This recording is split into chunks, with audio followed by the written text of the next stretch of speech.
What is up, PokeMoshPit? This is TheFlamingSpade here with another black and white battle, this time against ShinigamiNTW. Me and him, we go way back. I used to battle this guy when I just got started with my YouTube channel. And this was a battle we had during my live stream last weekend, and it was all around good times. Had some fellow Moshpit directors there. But anyways, let's get this battle started. So, I am going to lead off with my Mew, my Nasty. You all get the name by now. And he's going to lead off with a Toxicroak, and he's just gonna go with the Fake Out for the sake of damage and flinch and whatnot.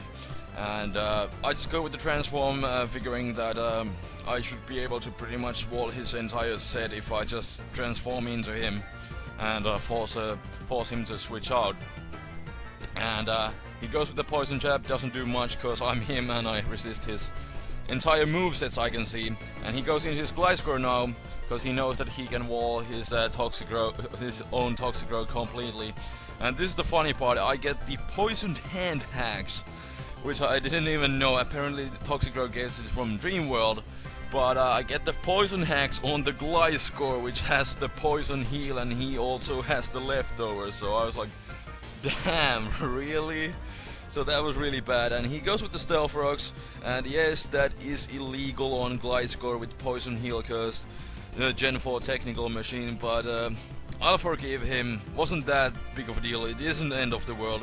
So anyways, I go into my own Gliscor, which pretty much walls him, and I just go with the Facade just for the sake of damage. He goes into his Vaporeon, don't want to take a Surf or Ice Beam, so I go back into my Mew. And he does go with the Boiling Water, and doesn't really care if I get the burn, but it doesn't happen, because if I would get burn, he would get synchronized, and then he would also get some residual damage, so it wouldn't be really bad for me.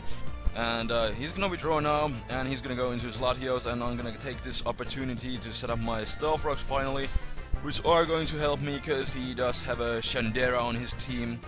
And I don't like that thing switching in and out without getting any damage, so it's gonna help me a lot. And then he goes with the Roar as I switch into my Rankaruzu, and then Mew comes back, which is like, wow. I was expecting like a Draco Meteor, which probably would have been a bad switch, but a Rankaruzu was the best thing to take a Latios at that point. And since I'm back at my Mew, I just go with the Taunt so that he can't face me out, but then he just goes with the damage with the Dragon Pulse. So now I'm gonna switch back into my Rankaruzu, knowing that he cannot use Roar since he's taunted, and he just goes with the Dragon Pulse. And now I'm just gonna go with the Trick, knowing that I should be able to cripple something, maybe even the Latios, because it seems to be a defensive one. But he goes into his Scizor, which is pretty good actually. You know, Choice Spec Scizor isn't really that useful, and knowing that he's just gonna pursue me, I'm just gonna stay in, and thanks to new trick mechanics in Gen 5, I am actually able to pick another move, which is a Future Sight in this case. So I might be able to get some damage in later on some of his guys after 2 turns. But anyways, here I go into my Sassandora. He specs and locked into Pursuit, so I can easily predict a switch and just go with the Draco and just murder something, whatever comes in. And he goes into his Gliscor because it isn't legit, and I guess he figured that would be the best thing to fodder out. But my Sassandora actually has the White Herb, so that will cure my status back to normal from my -2. And now he goes into his Scizor, which was kind of bad over prediction. He was really hoping that I wouldn't go with the Flamethrower. He knew that I would have it because, you know, with all the Natores running around, of course I'm gonna have Flamethrower. But he was thinking that I would predict his switch into Shandera to get the Flash Fire, but I didn't really have to worry about that Shandera, because I resist both of his stab moves.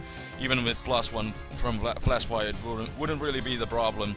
But anyways, now he goes into his Toxicroak. He goes with the Fake Out, hopes for the Poison Hand hacks, but it doesn't happen. And now I just go with the Draco because he doesn't have the Tri-Skin, so he's not weak to fire. So I just go with the Draco because it's a one-hit KO. And he goes into his Latios, and Sassandora is just on a rampage here.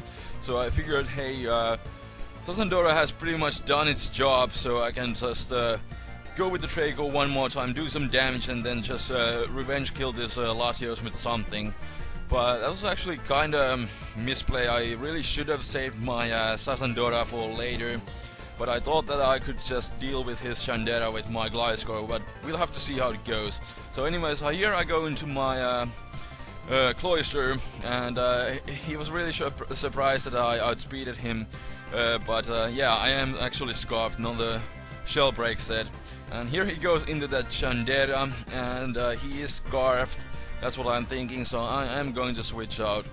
And I just go into my Mew as a Death Fodder mainly, because I don't really see much use to it. It already set up some rocks and did some transform shenanigans. And now I can get a safe switch into my Gliscor, which was extremely risky. But he does switch out, fearing the EQ and not really being sure that Fire Blast will KO. And I just go with the safe EQ in case he decides to stay in. And he goes back into his Vaporeon, and now I'm just going to switch out. Don't want to take boiling water, and also I want to save my Gliscor for his Shandera, and he does also have the Ice Beam. So I go back into my Cloyster, but mainly as a Death Fodder, because it isn't really that useful anymore. And I just go with the Rock Blast just to do some damage on this Vaporeon. And it isn't really useful because he does have that Scarfed Shandera, who will be able to outspeed my Scarfed Cloyster, obviously. And at this point, my Cloyster will die to Boiling Water, because it doesn't have the best special defense, even though it's not very effective. But yeah, Cloyster goes down, and here I go in my Jolteon to take out his Vaporeon with a Volt Change, which was the key play of this match. Because now, before the end of the turn, I am able to go back into my Gliscor to heal my damage from the Stealth Rocks, and look at that, it does exactly 44 damage. So keep that in mind, and let's see. He goes back into his Shandera, and he's gonna go with the Fire Blast, and let's see if I can survive this hit. And what do you know, I survived it with exactly 44 hit points, which is the same amount I just got back from the Poison Heal, so that was a close match. Really good game, ShinigamiNTW. So please go check out his channel and also visit mine if you enjoyed this battle. And yeah, that's all for today, MoshPit. Rate, comment and subscribe, and I will see you guys next time. Spade is out. Peace.